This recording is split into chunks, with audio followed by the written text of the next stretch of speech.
মক্কার জমিনে একদিকে ইয়াজিদি আর একদিকে হুসাইনি, ডানে বামে ইয়াজিদি, সামনে পিছে ইয়াজিদি, মাত্র 72 জন কাফেলার নাম হুসাইনি। তো সংখ্যা যখন কম, এইদিকে দেখি ইয়াজিদও নামাজ পড়ে, এইদিকে দেখি হুসাইনও নামাজ পড়ে, এইদিকে দেখি ইয়াজিদও আযান দেয়, এইদিকে দেখি হুসাইনও আযান দেয়, এইদিকে দেখি ইয়াজিদও নামাজ পড়ে, এইদিকে দেখি হুসাইনও, এইদিকে দেখি ইয়াজিদের কাফলায় কোরআনের কণ্ঠের আওয়াজ, এইদিকে দেখি যাইনুল আবেদিনের জবান থেকে কোরআনের তেলাওয়াত। দেখতে সবটাই একরকম, কিন্তু আমার হুসাইন যদি বলতেন তোমাদের নামাজ, তোমাদের রোজা, তোমাদের হজ, তোমাদের যাকাত, তোমাদের কোরআন তেলাওয়াত, তোমাদের জনসংখ্যা বেশি, আমি হুসাইন কারবালার জমিনে তোমাদেরকে সমর্থন দিলাম, তাহলে ওনার নামাজ আর ইসলাম কি টিকে থাকতো? তাহলে দাড়ির নাম ইসলাম, টুপির নাম ইসলাম, নামাজের নাম ইসলাম, হজ যাকাতের নাম ইসলাম। সেই জন্য ইয়াজিদিরাও নামাজ পড়েছে, হুসাইনিরাও নামাজ পড়েছে।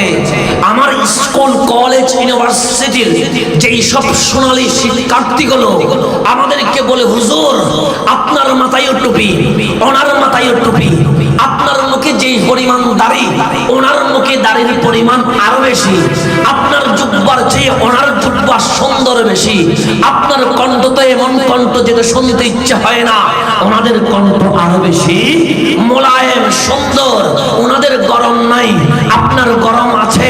ওনারা কোরআনের তাফসীর করে, আপনারাও কোরআনের তাফসীর করেন। ওনারা নামাজের পক্ষে, আপনারাও নামাজের পক্ষে। ওনারাও বলে কোরআন, আপনারাও বলেন কোরআন। সামান্য কিছু বিষয় যেগুলো ফরজ নয়, যেগুলো ইসলামের রুকন নয়, এগুলো নিয়ে ঝগড়া। তো এগুলো বাদ দিলে তো পুরো বাংলার 16 কোটি মুসলমান এক হয়ে যায়। আমাদেরকে এই কথাটা বলেন কারা? স্কুল কলেজ ইউনিভার্সিটির আমাদের অবুঝ, যারা বুঝ হয় নাই বিদায় তো বলেছে, যদি বুঝতো কি বলতো, বুঝে নাই বলে তো বলছে। অবুঝ শিক্ষার্থীগুলো আমাদেরকে বলে, এখন উত্তর আমি দিব না, উত্তর কোন মোল্লা থেকেও নিব। আমরা দেখব কারবালার মাঠে একদিকে হুসাইন নামাজ পড়ে, আর একদিকে দেখলাম ইয়াজিদ নামাজ। কথা কি ঠিক? এখানে কি মিথ্যা? শুধু তাই নয়, যখন 10ই মুহররম জুমার নামাজের সময়ে ইমামে আলী মাকাম ইমাম হুসাইনকে বল্লমের পর বল্লম, তরবারির আঘাতের পর আঘাত দিয়ে গোড়া থেকে যখন ফেলে দিলেন, আমার হুসাইন যখন সোজা হয়ে গেছে, সীমার যখন গায়ের উপর উঠে গেছে, ইবনে জিয়াদ যখন গায়ের উপর উঠে গেছে, তরবারি যখন গর্দানের উপর তুলে দিয়েছে, আমার হুসাইন ডাক দিয়ে বলেছে, এই ইয়াজিদি আওলাদ রাসূল নানাজানের নাতি ইমাম হুসাইন জান ভিক্ষা চাইবে না। এটা আওলাদ রাসূলের শান নয় গর্দান দিয়ে দেওয়া, এটা আওলাদ রাসূলের শান। তোদের কাছে কিছুই চাই না, আমি হুসাইন 2 রাকাত নামাজ পড়তে চাই। আমি হুসাইন কয় রাকাত নামাজ পড়তে চাই? তাহলে আমার হুসাইন শুয়ে গেছে, গলার উপর তরবারি, সীমার বুকের উপর উঠে গেছে, ইবনে জিয়াদ বুকের উপর উঠে গেছে। ওই মুহূর্তে আমার হুসাইন বলছে নামাজ পড়তে চায়। আমার হুসাইন কি বলছে? কিন্তু ইবনে জিয়াদ বলেন না, আমরা নামাজ পড়তে দিতে পারবো না। সীমার বলে আর দেরি করিও না। বলছে কেন আমাকে নামাজ পড়তে দিবে না? যে তোমাকে যদি নামাজ পড়তে দিই আমাদের নামাজ কাজা হয়ে যাবে। তারাও বলে নামাজের কথা, সীমারও বলে আমার নামাজ কাজা হয়ে যাবে। ইবনে জিয়াদ বলে আমার নামাজ কাজা হয়ে যাবে। 22,000 ইয়াজিদি বলে তাড়াতাড়ি শহীদ করো, আমাদের নামাজের সময় হয়ে গেছে। তাহলে হুসাইনের মুখেও নামাজ, ইয়াজিদের মুখেও আসনা নাই। এখন আসেন ফাইসালা, কোন মোল্লা থেকে লাগবে, কোন ডক্টর থেকে নিব, কোন স্কলার থেকে নিব, আজহার থেকেও নিব না, মদিনা ইউনিভার্সিটি থেকেও নিব, অক্সফোর্ড থেকেও নিব না, নিব রহমাতুল লিল আলামিন থেকে। জিজ্ঞেস করেন নবী গো, আপনার হুসাইন নামাজ পড়েছে, এজিদ দেখি নামাজ পড়েছে, আপনার হুসাইন রোজা রেখেছে, এজিদ দেখি রোজা রেখেছে, আপনার হুসাইনের মাথায়ও দেখলাম পাগড়ি, এজিদের মাথায়ও পাগড়ি, আপনার হুসাইনের মুখে মেসওয়াক, এজিদের মুখেও মেসওয়াক। নবীরে আপনার হুসাইন কোরআন তেলাওয়াত করে, এজিদও দেখলাম কোরআন তেলাওয়াত করে। কারবালার জমিনে যখন হুসাইন শুয়ে গেছে তখন বলে আসসালা আসসালা, নামাজ নামাজ। এদিকে শিমার ইবনে জিয়াদ বলে নামাজের সময় হয়েছে। নবীরে হুসাইনের নামাজ হুসাইনকে কতটুকু উপরে তুলেছে, এজিদের নামাজ এজিদকে কোথায় নিয়ে গেছে। দয়াল নবী রাহমাতুল্লিল আলামিন ডাক দিয়ে বলে, উম্মত আমার শোনো, আমার হুসাইনের নামাজ হুসাইনকে সাইয়্যিদু শাবাবিল জান্নাহ, জান্নাতীদের প্রেসিডেন্ট বানিয়ে দিয়েছে। আল হুসাইনের নামাজ হুসাইনকে শুধু জান্নাতি বানাই নাই, শাবাবিল জান্নাহ, জান্নাতের মধ্যে বুড়া মানুষ যাবে না, জান্নাতের মধ্যে মাসুম বাচ্চা যাবে না। সবাই বৃদ্ধ বলেন, যুবক বলেন, মাসুম বাচ্চা বলেন, সবাই টকবকে যুবক হয়ে যাবে। ওই যুবকদের প্রেসিডেন্টের নাম ইমাম আলী মাকাম ইমাম হুসাইন। ইয়া রাসূলুল্লাহ, জান্নাত তো অনেক, একটা তো নয়, 8টা জান্নাত। কোন জান্নাতের প্রেসিডেন্ট? আমার হুসাইন সকল জান্নাতের প্রেসিডেন্ট। এখন আসেন, এই দরজা দিয়ে আমি ঢুকবো, এখান দিয়ে আমি ঢুকবো, ঢুকার সময় মালিকের অনুমতি লাগবে কি লাগবে না? মালিক যদি বলে আমি মাহফিলের অনুমতি দিব, কিন্তু হাসান আজহারি ঢুকতে পারবে না, তা আমি কি মাহফিল করতে পারবো? কেন? মালিকের অনুমতি নাই। তো যেই সব এজিদি মনে করছে আমার নামাজ আছে, আমার রোজা আছে, আমার হজ আছে, আমার যাকাত আছে, আমার আমল আমাকে জান্নাতে নিয়ে যাবে, আর জান্নাতের দরজায় যেই পাসপোর্টে সিল মারবে, ওই সিলটা তো হুসাইনের হবে। জান্নাতে ঢুকবে কেমনে? তোমার যে পাসপোর্ট, এই পাসপোর্টের ইমিগ্রেশনের যেই সিলটা দিবে, এটাকে দিবে হুসাইন দিবে। কারণ হুসাইন জান্নাতের প্রেসিডেন্ট, প্রেসিডেন্টের অনুমতি ছাড়া জান্নাতে ঢোকা যাবে?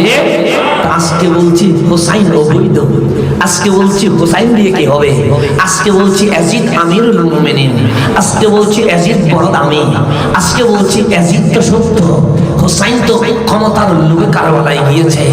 ওই সব চিটিং ইয়াজিদি গুলো কাল হাসরের ময়দানে জান্নাতের দরজায় ইমিগ্রেশনের অনুমতি হুসাইন থেকে কি নিতে পারবে? সেই জন্য আমার হুসাইনের নামাজ আমার হুসাইনকে জান্নাতের প্রেসিডেন্ট বানিয়ে দিয়েছে। নবীকে জিজ্ঞেস করেন, নবীরে ইয়াজিদের নামাজ ইয়াজিদকে কতটুকু উপরে তুলেছে? আমার নবী ডাক দিয়ে বলে, উম্মত আমার বলো তো দেখি দাজ্জাল কোথায় যাবে? উম্মত বলে জাহান্নামে। আখিরি জামানায় এমন কিছু নামাজি, টুপিওয়ালা, দাড়িওয়ালা, জুব্বাওয়ালা, নামদারি মুসলমান আমার আওলাদকে শহীদ করবে। যারা আমার আওলাদকে শহীদ করে দিবে তাদের হাসর নসর দাজ্জালের সাথে হবে। দাজ্জাল কোথায় যাবে? তো হাসর নসর দাজ্জালের সাথে হলে কোথায় যাবে? তাহলে ইয়াজিদের নামাজ, ইয়াজিদের রোজা, ইয়াজিদের হজ, ইয়াজিদের যাকাত কোনো উপকার এসেছে?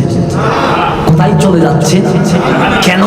বসে ঈমান রাসূল পাক, ঈমান হাসনাইন কারীমাইন, ওনাদের প্রতি যদি তাজিম না থাকে তাহলে আমল কবুল হয়। সেই জন্য সুন্নিরা বলে নামাজ পড়েন, সুন্নিরা বলে রোজা রাখেন, সুন্নিরা বলে হজ করেন, সুন্নিরা বলে যাকাত দেন। আমলের পূর্বে যার কারণে নামাজ পাইলেন, যার কারণে রোজা পাইলেন, যার কারণে হজ যাকাত পাইলেন, সেই নবীর বুকে ধারণ করেন। সেই নবীকে কি করতে হবে? এখন আসলে সামনের দিকে যায়। তাহলে বন্ধু আমার গভীর মনোযোগ, মানুষ কোন দিকে বেশি এটা দেখার দরকার, হুসাইন কোন দিকে আছে এটা দেখার সেই হুসাইনিদের সংগঠনের নাম গাউসিয়া কমিটি।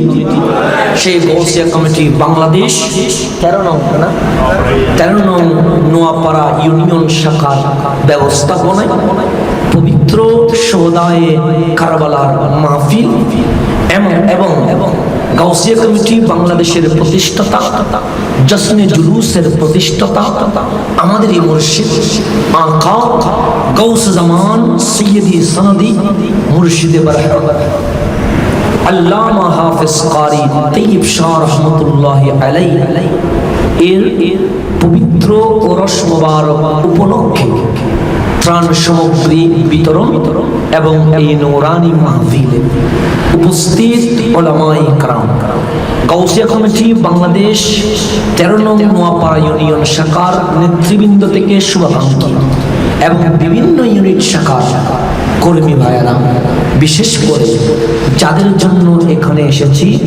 উস্তাদ মুস্তাফা, গোলামান মুস্তাফা, খাদেমানে আউলিয়া, পর্দার অন্তরালে মা বোনেরা আমার সালাম গ্রহণ করবেন। আসসালামু আলাইকুম ওয়া রাহমাতুল্লাহি ওয়া বারাকাতুহু। এখন আসেন, আমি সালামটা একটু দেরিতে দিয়েছি, প্রথমে দিয়ে দিয়েছি, সেই জন্য একটু ভূমিকা গাউসিয়া কমিটি কি জিনিস এটা একটু না বললে হক আদায় হবে। কারণ আমরা যে দরবারের গোলাম, যেই দরবারের নূর লবণকেই এতটুকু হয়ে আছে, যদি বেওয়াফা হই তাহলে বলবো না, কিন্তু ওয়াফাদার হইলে বলতে হবে কি হবে না।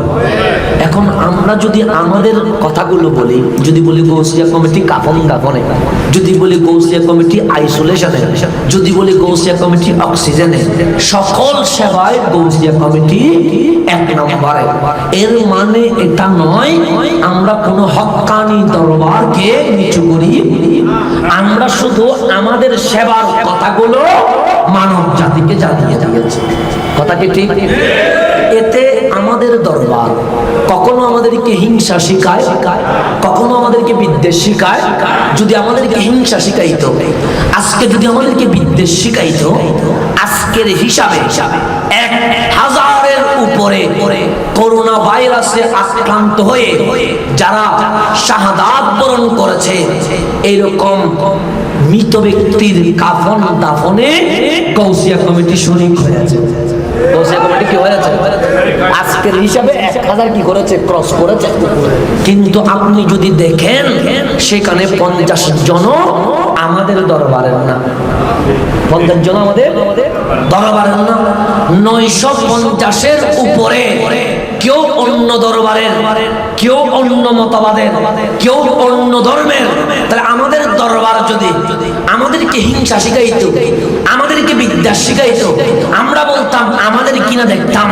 কিন্তু আমরা বলেছি তুমি যদিও বা আমাদের বিরোধিতা করেছো, যদিও বা আমাদেরকে গালি দিয়েছো, যদিও বা আমাদের মাহফিল বন্ধ করার ষড়যন্ত্র করেছো, যদিও বা আমাদের হুজুর কেবলাকে বকা দিয়েছো, তুমি যদি অসুস্থ হয়ে যাও, হসপিটালে যদি কেউ না যায়, আমরা তোমার ঘরে আমরা অ্যাম্বুলেন্স নিয়ে তোমাকে হসপিটালে নিয়ে যাব।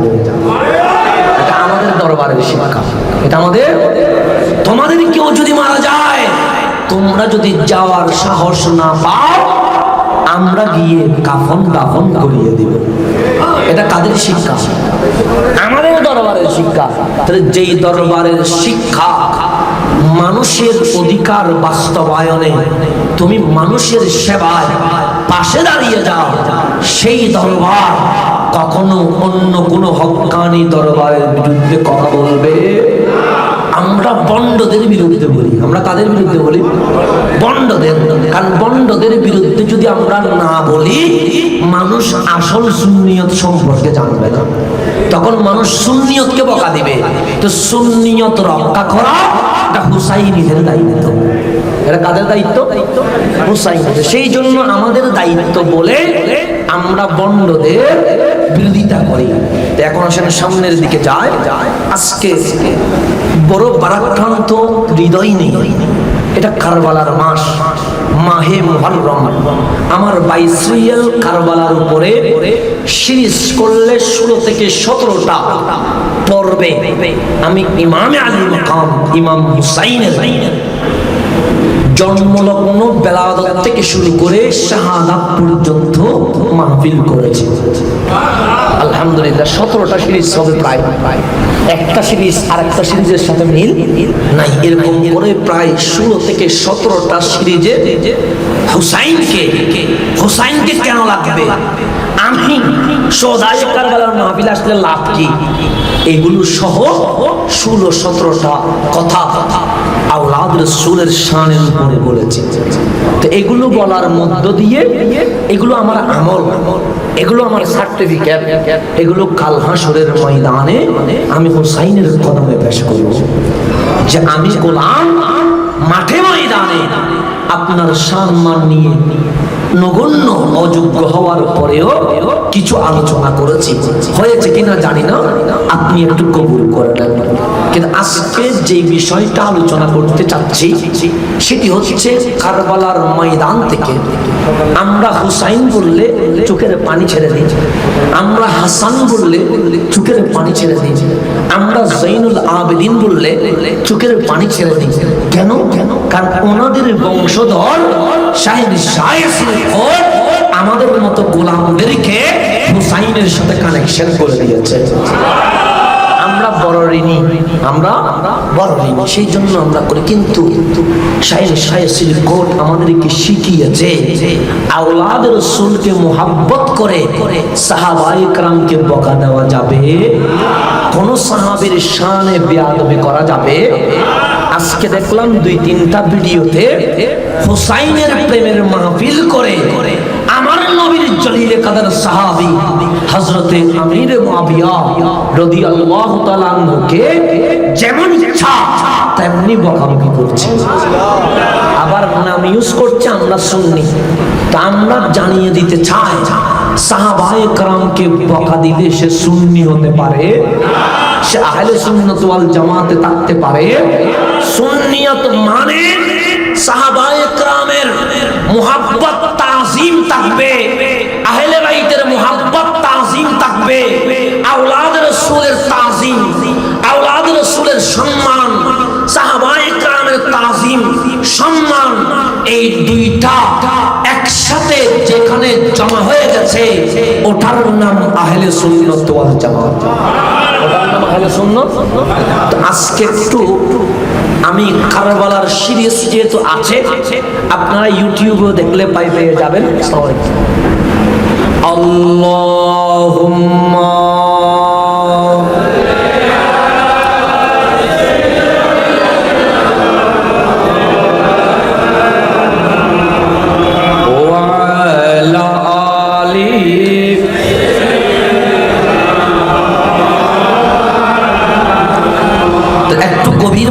দিবেন আজকের মাহফিলে।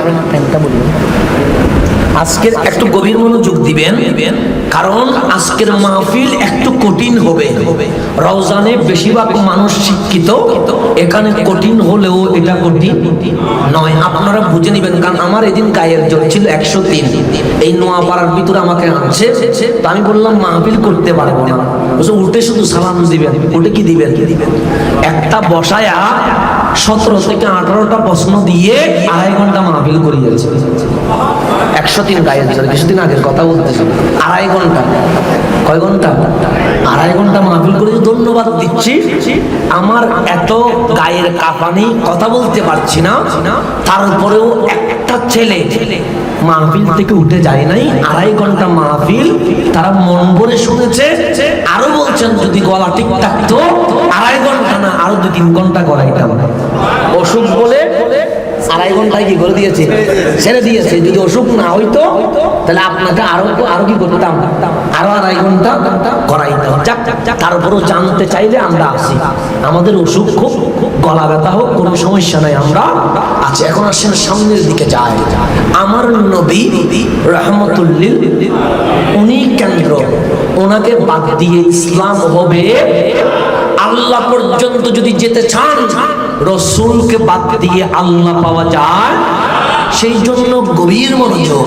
যারা বলেন আমিও কথা বলি, আপনিও কথা বলেন, নবীও কথা বলে, তাহলে আমিও সংসার করি, আপনিও সংসার করেন, নবীও, আমিও খাই, আপনিও খান, নবীও। তাহলে সব দিক থেকে দেখলে আমার মতো নবীও বলে, কি বলে না? বলে তো, আমার ভাইগুলো বলে না। কিন্তু নাম তারা বলেছে আমরা মুসলমান। নাম তাদের কি? তারা হিন্দু নয়, তারা বৌদ্ধ নয়, তারা চাকমা নয়, তারা খ্রিস্টান নয়, তারা নাস্তিক নয়, তারাও মুসলমান। এখন আসেন বন্ধুরে, আমিও কথা বলি, আপনিও কথা বলেন, আমার নবীও কথা বলে। আল্লাহকে জিজ্ঞেস করেন, ফতোয়া নবীকে জিজ্ঞেস করা লাগবে না। আল্লাহরে আমিও কথা বলি, আপনিও কথা বলেন, নবীও দেখি কথা বলে। নবীর কথা কি নবীর কথা? আল্লাহ বলেন ওয়ামা ইয়ান্তিকু আনিল হাওয়া ইন হুয়া ইল্লা ওয়াহয়ু ইউহা। তুমিও কথা বলো, আমার মুস্তাফাও কথা বলে। তোমার কথা, তোমার কথা, জবানটা আমার নবীর, কথাটা আমি আল্লাহ। কথাটা কার? এখন যদি আমি বলি আমার কথা আল্লাহর কথা, মুসলমান থাকবো? সাথে সাথে বেঈমান হয়ে যাব না? বেঈমান। কারণ কেন? আমি আমার কথাকে কার কথা বলেছি? কিন্তু আল্লাহটা আমি এসেছি, এটা আমি আসি নাই, আল্লাহ। আমার কাজটা আল্লাহর কাজ, ঈমান থাকবে। যদি আমার কাজটা আল্লাহর কাজ বলে ঈমান থাকবে। আমি যদি বলি আমার কাজ আল্লাহর কাজ, আমি বেঈমান। কিন্তু আমার দয়াল নবীও কাজ করেন। তাহলে বন্ধু আমার যারা বলে আমিও কাজ করি, নবীও কাজ করে, তাহলে দেখতে তো একরকম। আল্লাহরে জিজ্ঞেস করেন, আল্লাহ আমিও কাজ করি, আমার নবীও কাজ করে, একরকম নাকি? হিজরতের দিন চলে আসলো, রব্বে কারীম ডাক দিলেন, নবী গো আজকে রাত্রে আপনি মক্কা ছেড়ে দিয়ে মদিনায় হিজরত করবেন। এই কথা বলার বাকি আমার নবীর সাথে শুধুমাত্র আছে কয়জন? দুইজন। আর কেউ? একজনের নাম মাওলায়ে কায়নাত সাইয়্যিদুনা আলী কাররামাল্লাহু ওয়াজহু, আরেকজনের নাম আফদালুন নাস বা'দাল আনবিয়া ওয়া হুয়া সাইয়্যিদুনা আবু বকর সিদ্দিক রাদিয়াল্লাহু তাআলা আনহু। দুইজন ছাড়া আর কেউ? আমার নবী ডাকলেন, আবু বকর এদিকে এসো, আলী এদিকে এসো। দুইজন চলে আসলেন। রাহমাতুল লিল আলামিন মুশাওয়ারা করছেন, পরামর্শ সভা করছেন। আমার নবী যখন ঘরে পরামর্শ সভা ডাক দিলেন, তখন দারুন নাদওয়ায় আবু জেহেল, উতবা, আবু লাহাব, সাইবা শয়তানের নেতৃত্বে নবীকে শহীদ করে দেওয়ার পরামর্শ সভা ডাক দিলেন। তাহলে ওইদিকে কাফেররা, এইদিকে দয়াল নবী। দয়াল নবী ডাক দিয়ে বলেন, আলী আমার নাম আমিন, আমার একজন আমিনের দরকার। আমার নাম ওয়াসি, আমার আরেকজন ওয়াসির দরকার।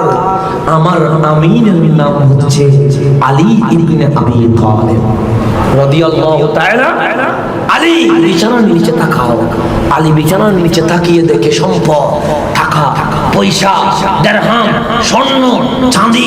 ডাক দিয়ে বলেন, নবী বিছানার নিচে তো সম্পদ আর সম্পদ। আমার নবী ডাক দিয়ে বলে, একটা টাকাও আমার নয়। যে কাফেরগুলো আমাকে কষ্ট দেয়, তারা জানে তার ভাই সম্পদ মেরে দিতে পারে, তার বাবা হয়তো বেঈমানি করতে পারে, তাদের আকীদা মুস্তাফা কখনো তার টাকা মেরে দিবে। তাদের কাছে আমি তাদের কাছে আমি, এগুলো তাদের সম্পদ। আলী বুঝে না, এগুলো একটা একটা টাকাগুলো বুঝে নাও। কাল সকালে গিয়ে তাদের ঘরে ঘরে এই সম্পদগুলো পৌঁছে দিবা। দ্বিতীয়ত, কিছু মানুষ মারা যাওয়ার সময় কিছু গোপন কথা আমাকে বলে গেছে। এই গোপন কথাগুলো আমানত, এগুলো কালকে তুমি ঘরে ঘরে পৌঁছায়া দিবা। আজকে তুমি আমার সাথে যাবা না, কালকে তুমি মদিনায় চলে আসবে। সবকিছু আদায় করে কোথায়